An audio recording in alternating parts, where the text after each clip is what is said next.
Hey friends, welcome to episode 22 of Sassy AF TV. A quick note on this episode, the content is of adult nature and uses some explicit language. So if you have sensitive ears, you may want to tune in to another episode, and definitely be mindful if younger fans are listening. This week's guest is Sarah Marie Liddle, an erotic identity archetype alchemist. You may be wondering what all that means, but in a nutshell, Sarah is a pleasure advocate and teaches women how to enhance their pleasure so they can connect with themselves and release the energy and power within. Sarah invites us all to awaken to a life of slow pleasure. I can't wait to hear what you think of this episode. Here we go. Welcome back to another episode of Sassy AF TV. I'm so glad to have you here with us, and I'm really excited about our guest today, Sarah Marie Liddle, joining us all the way from Australia. How cool is that? You're actually my second guest that we've done this, where they're in Australia and I'm here in Santa Barbara. So I just think it's so fucking cool that we're like across the globe and we can connect like this. It just, it lights me up. It's so awesome. Yeah, I'm so thrilled to be here. It's great that we can connect. I mean, technology has come so far, so it's wonderful that we can connect and that this can be shared with so many women in your group. And it's so good. It's so good. I'm really honored that you're here and that we've had this connection. And I'll let you, Sarah, share more about yourself. But when I first learned of you, and I think the first thing that really caught my attention was you recently had a video that talked about the power of the pussy. And that just kind of like blew me away in an amazing way. And I was like, oh, this is a woman I have to connect with. This is amazing. it's so interesting because I talk about these topics. I've been talking about them for a long time now. I've actually been coaching for 15 years. So I talk about these topics a lot. And so sometimes I think, these topics must get old. But no, I know that they don't. I know that their message is so deep and that there's always that one person, that one woman out there who needs to hear it. And sometimes we're not ready to hear some of these messages, and that's okay. So just I think, especially with today's conversation, if you're tuning in, just allowing yourself the space to take in what you're ready to, and also the grace to just put to the side what you're not ready to. You don't need to belittle or completely knock it out. Just let it sit and push it to the side and come back to it maybe at a later stage, because I know sometimes some of these topics can be really challenging if you're not used to talking about them. Oh, that's a great framework. And I'm so appreciative of you saying that. It's interesting. What I actually wanted to ask to start with is, you use the word pussy very matter of fact is how I would describe the way that you used it, especially in this video that I watched you do. And, I had two reactions. One reaction was like, hell yeah, that's awesome. That's empowerment. That's owning our body. That's being really proud of being a woman and all of the glory that we are as women. And another part of me was a little bit like, oh my gosh, is that okay? Can we say that word? Is that shameful? So I have a lot of internal struggle, even with something as simple as a word, which at the end of the day, it's just a word. So I'd love to, hear from you as you explain a little bit about, who you are and what you do, how you kind of combat some of these issues that come up around stigma and, how you create that safe space to have these conversations. I love that. It's beautiful. There is so much in those questions. So what was the first question that you asked? I think about how we, I'd love to, you can for sure describe who you are, but also just how do we kind of rationalize the different sides of ourselves when we have this excitement around feeling empowered about our body. And yet at the same time, we feel a little insecure and like, ooh, I don't know if this is okay. Yeah, that's so interesting. So I am a pleasure coach and erotic identity archetype alchemist. So talking about pleasure is just my thing. It's just so natural for me. And it's been natural it hasn't always been natural, but it's been a natural thing for quite some time.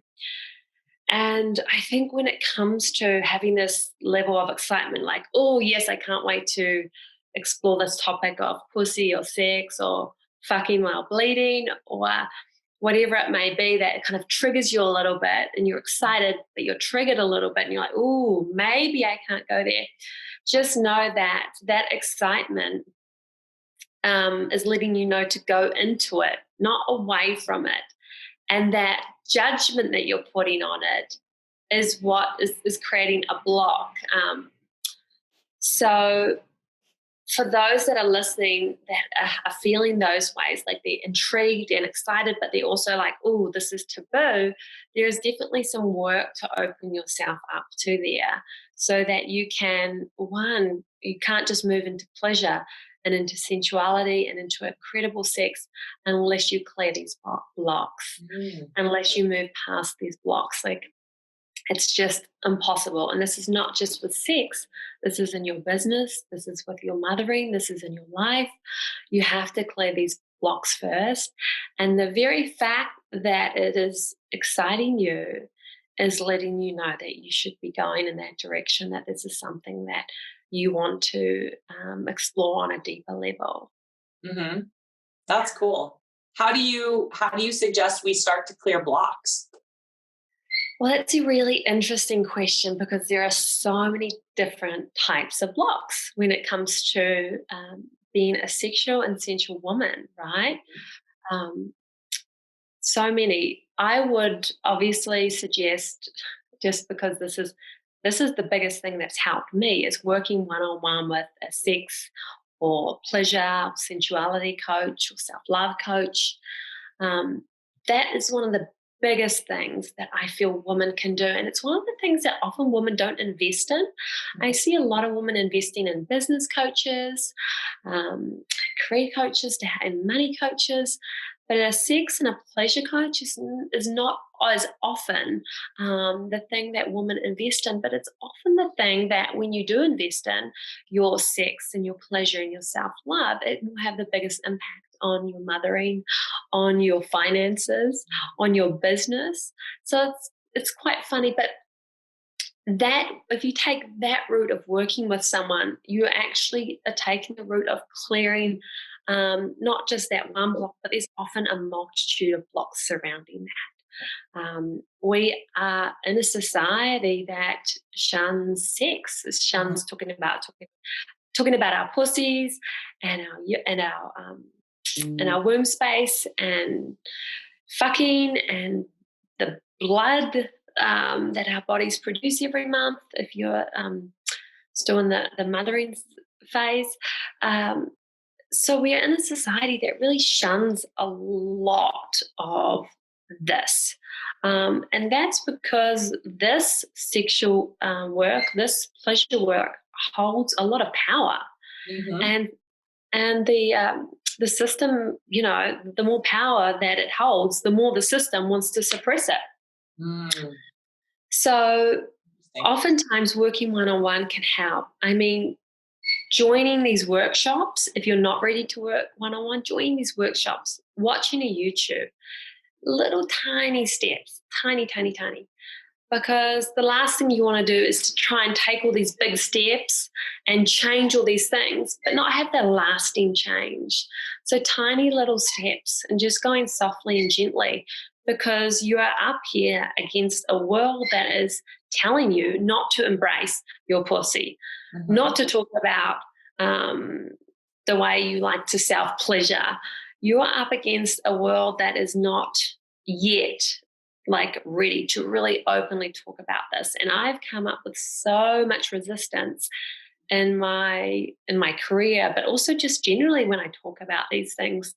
It's just a part of who I am. Mm-hmm. There's a lot of resistance to talking about these things with people. So one of the things I would say, regardless of what kind of block you have, is to look at what kind of world you've created around you. What kind of people have you created around you? What kind of people are in your life? What kind of books do you read? How are they strengthening your pleasure and your self-love and your sensuality? or how are they not strengthening that?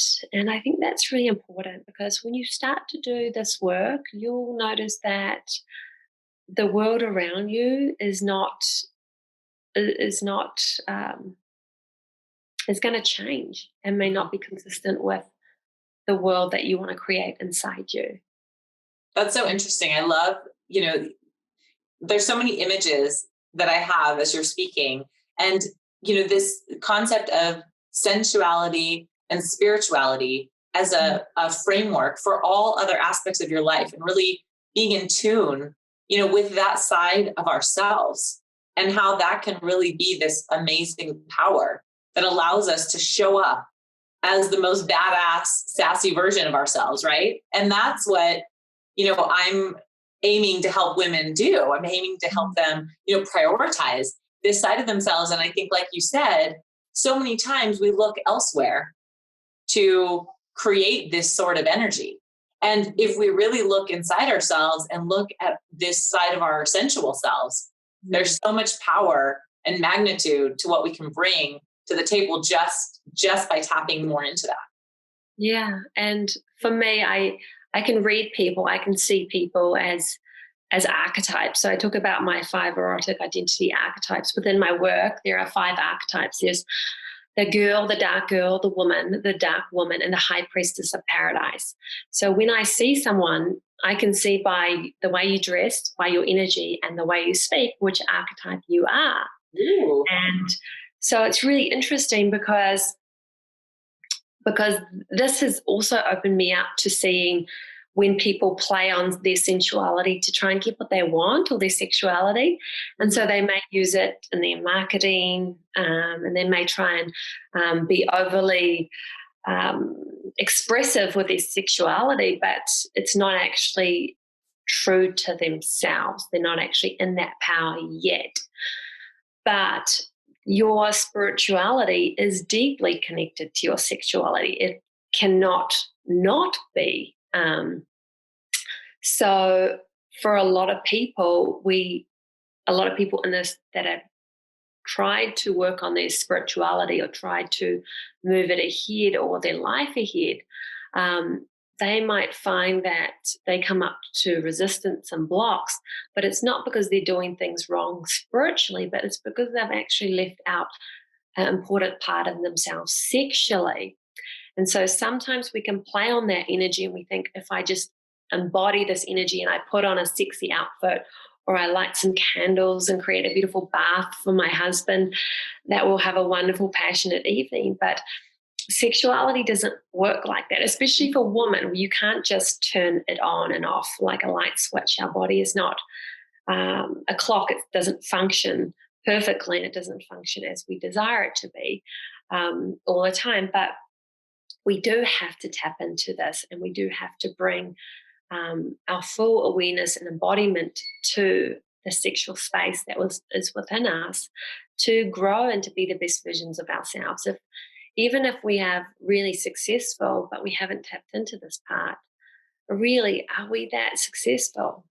So it's so important, I think, for women to tap into this. Obviously, for the power element of it, it's wonderful, but that's really an offset. You'll find that your world will open up for you in so many beautiful, delicious ways when you tap into this energy.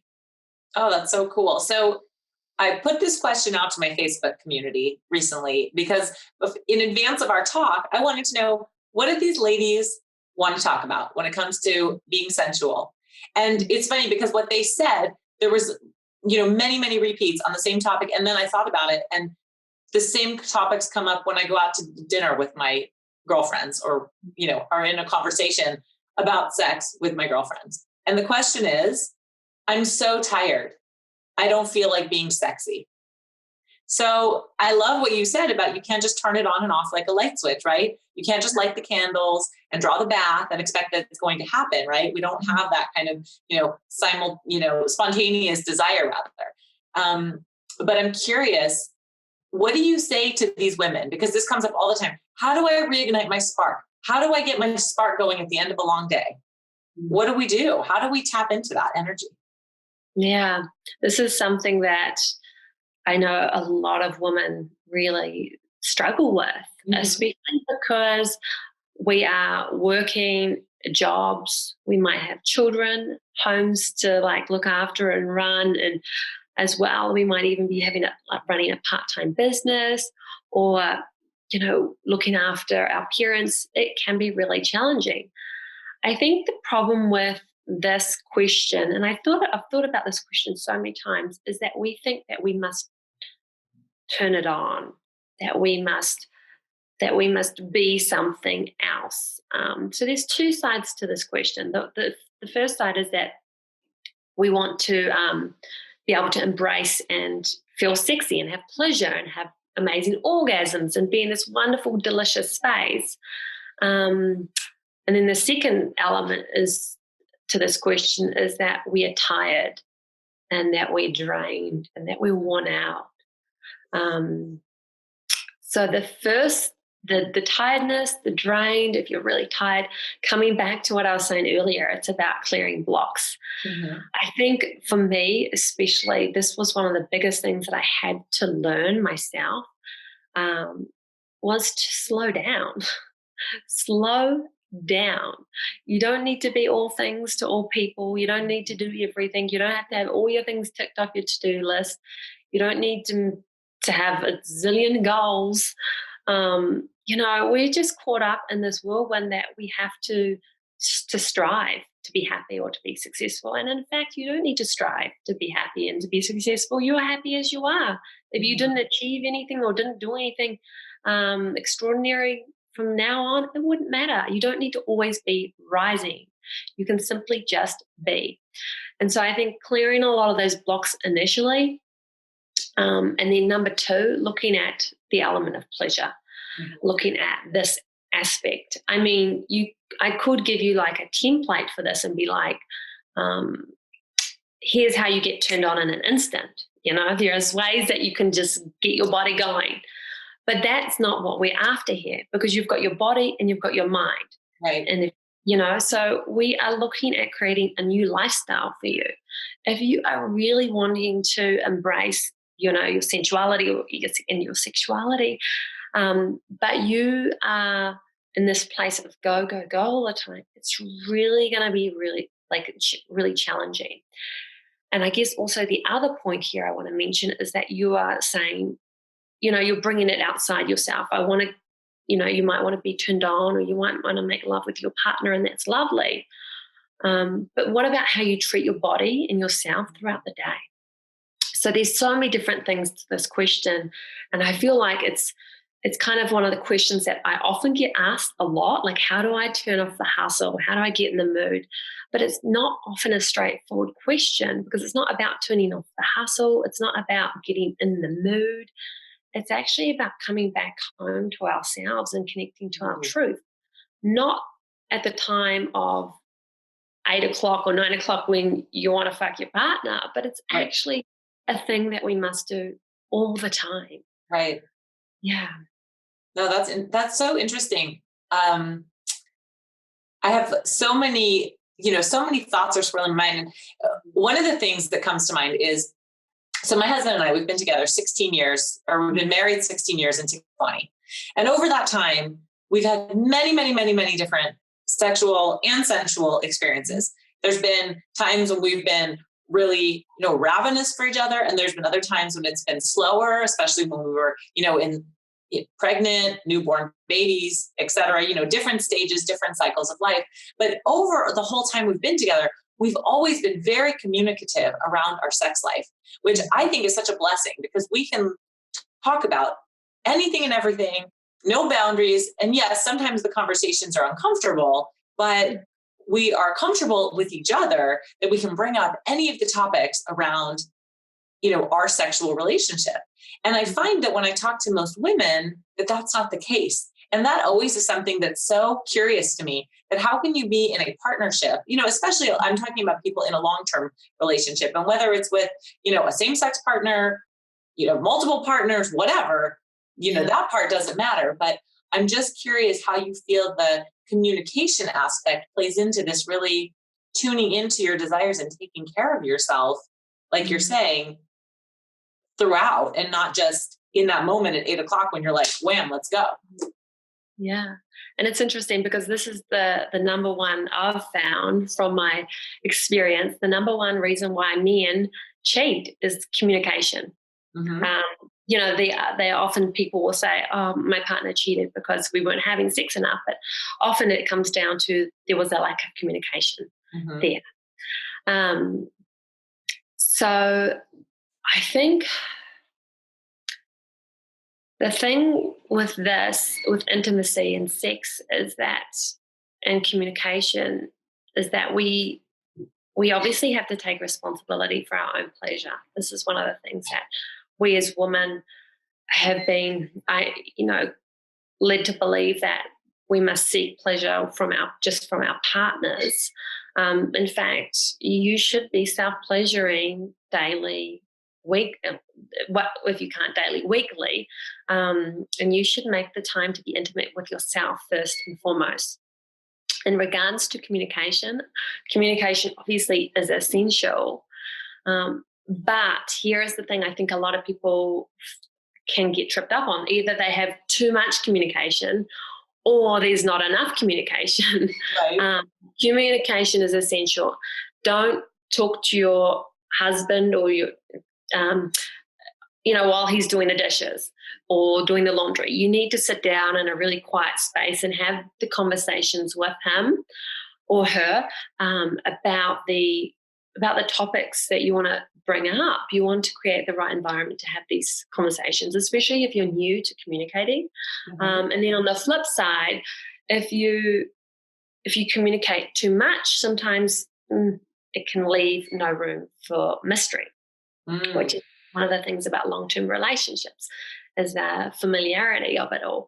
Right. So having a little bit of mystery and not sharing everything. I don't divulge my partner in every day that I masturbate and self-pleasure, just because I like to keep some of it to myself. And it's fun to have this mystery. And sometimes maybe he'll say, oh, did you self-pleasure today? Tell me about it, and I'll happily sometimes say about it. But sometimes I'll say, I might have done, maybe. Keep a little tease going. A little to yourself, but you don't have to give everything away.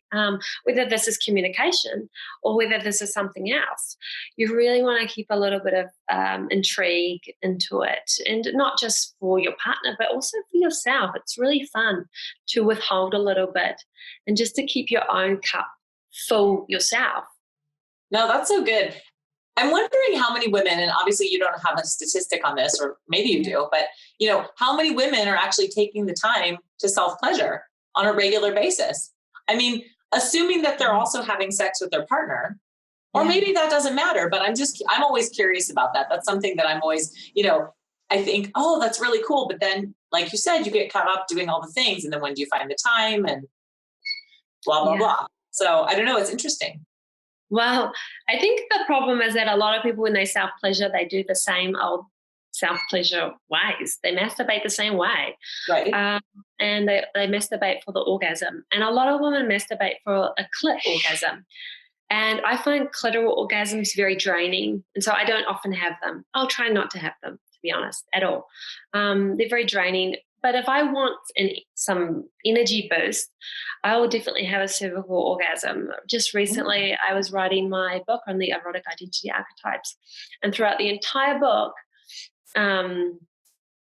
it was really a lot of energy. But there were a lot of times, where I felt, oh my God, I don't know what to write, or I feel so drained. Even sometimes when it comes to my business, like, oh, I have to do this, but I'm just not in the creative flow of it.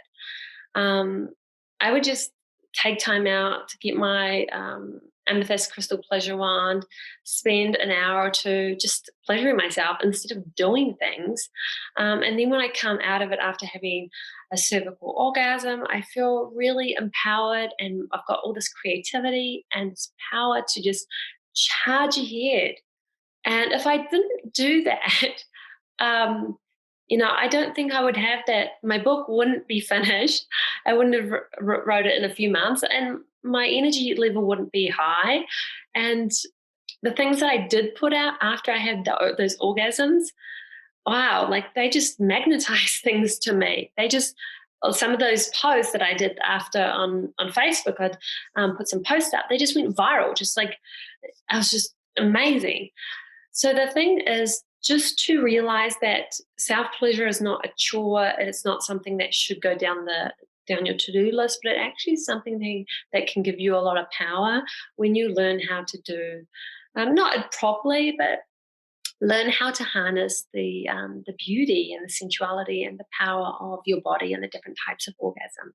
Oh, you're giving me so many good ideas right now. It's funny because I've totally thought about self-pleasure as a chore and like, oh, I should make the time to do this, and then I don't want to do it. Who wants to do something that they should do, right? It's like somebody tells you should do something, like, hell no, I want to do anything that you're telling me I should. But I love the concept of using it as this idea of self-energizing pleasure. And really goes back to, I talk to women all the time about, your overall health and wellness, mind, body, and spirit. And when you really tap into your mind, body, and spirit energy, you're going to be more successful in all the things you do, from parenting to your work life, to, any volunteer stuff you do, to everything, and, taking care of your household, all the things that you do when you take care of yourself, mind, body, spirit. And I think kind of the general go-to thoughts around that are things like meditation and things like exercise, things like meal prepping and eating well and drinking a lot of water. Those are all practices that I 100% do and promote.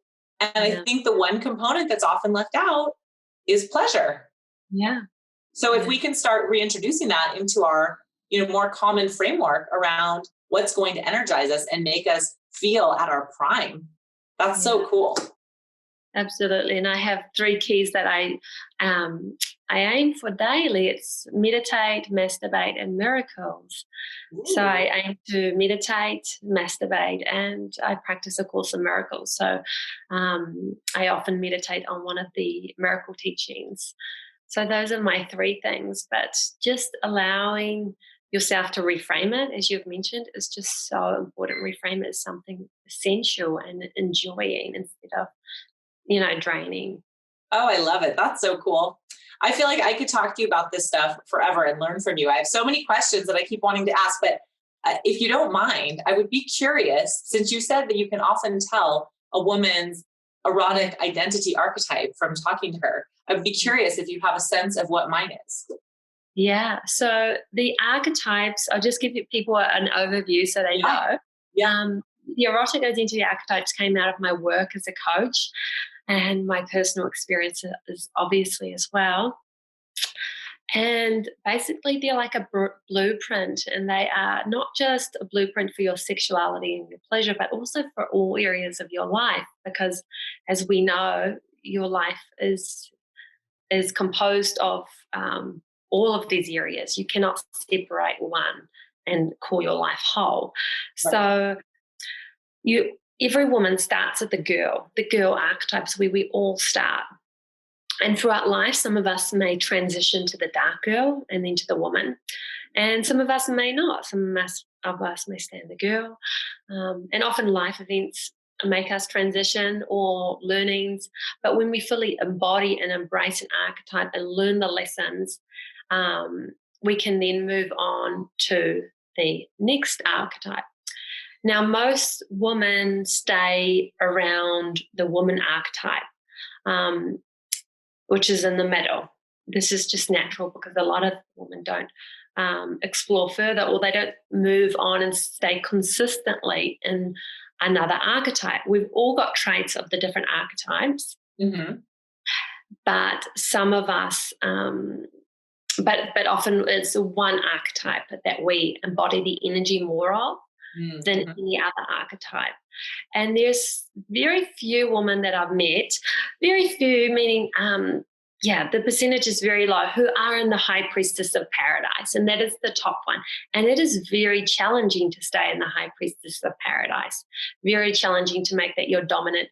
Ayurvedic has the doshas, so it's like making that your dominant dosha. It's very hard to make it your dominant archetype and stay in that place. So most women actually tend to hover around the woman archetype, And sometimes the dark girl archetype. These are the two that people generally hover around. And then a small percentage move into the dark woman and then into the high priestess. Mm-hmm. But you, just from our conversation, from the words that you use, I could just tell that you were in the woman archetype. Okay. And that's just the words that you use. There's a few words that just you say about priorities, and just certain words. They're just keywords that the woman archetype uses. Okay. I just instantly knew, and that was your archetype. Yeah.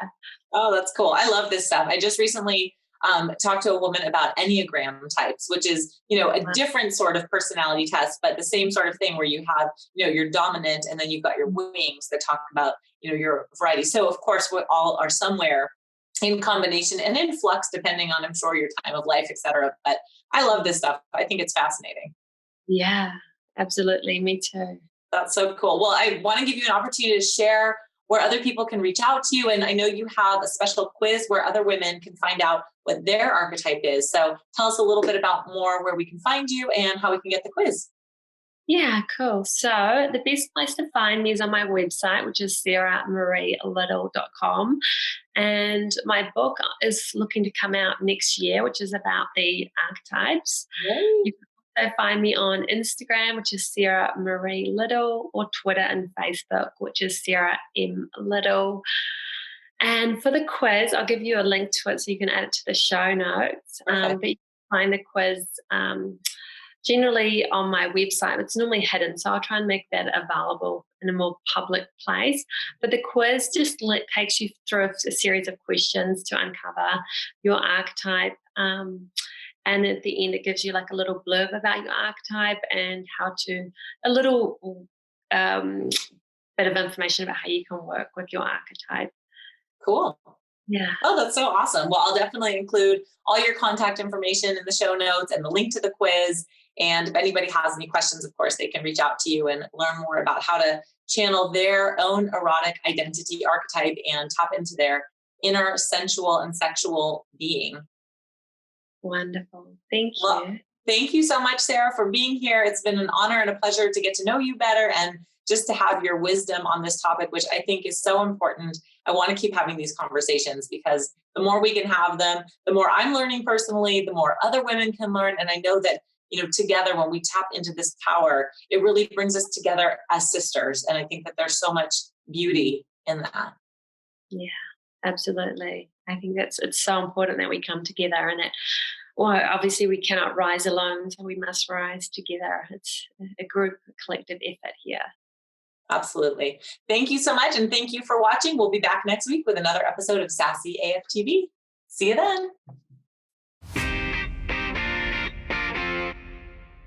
Which erotic identity archetype do you think you are?